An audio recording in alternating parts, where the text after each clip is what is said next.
The Wilton House project is a virtual reality recreation of Wilton House plantation, which was a colonial era plantation. This house has a lot of history, but it was moved from where it originally was. In the 1930s, the house was actually disassembled, brick by brick and piece by piece, and it was barged up the James River to a new, smaller piece of property that was purchased to become the new site of the home. So we've been tasked with creating a virtual reality version of this house on its original property. Students have visited it, they've toured the site, and they've gotten to look at the land where the old location was and see pictures of it. Part of our work, and the students that worked on this project were all engaged in this historical work, was learning about this property and learning what it looked like, what it felt like, what it would have been like to walk on that property. The property was very, very pretty,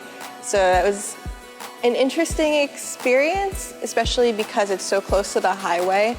We visited the original site of the plantation, which is, some of it's overgrown, some of it has actually had large-scale construction works for highway overpasses. Taking reference for that and learning where stuff originally was, like the dock for the water, on the water. We used drone videography in order to get aerial footage and to get close-up footage of aspects of the house that we can't see easily from the ground. I have been mostly working on the 3D modeling and terrain for the main house site as the project split into a couple different areas. For me, mostly, I've been working on the landing site, which hosted like the slave quarters and the docks and everything like that.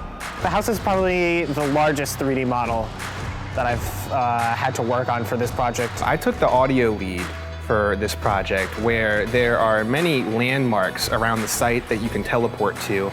And what the people involved wanted was they had a script for each place that you could stand and receive information about the landing corners, about the tobacco fields, about the history of the land. The people at the museum, Joe and Erica, are great to work with, awesome clients, and they've been along every step of the way. We came down there, 2.5-hour drive.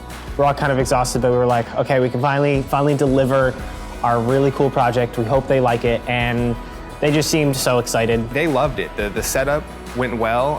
They got to go through it. It wasn't nauseating, which was the intent, and so it seems very accessible to many, many people who may be interested in seeing the old location in VR. And they did a great job. It's a huge, huge effort to do that kind of work and to do it as accurately as we were trying to get.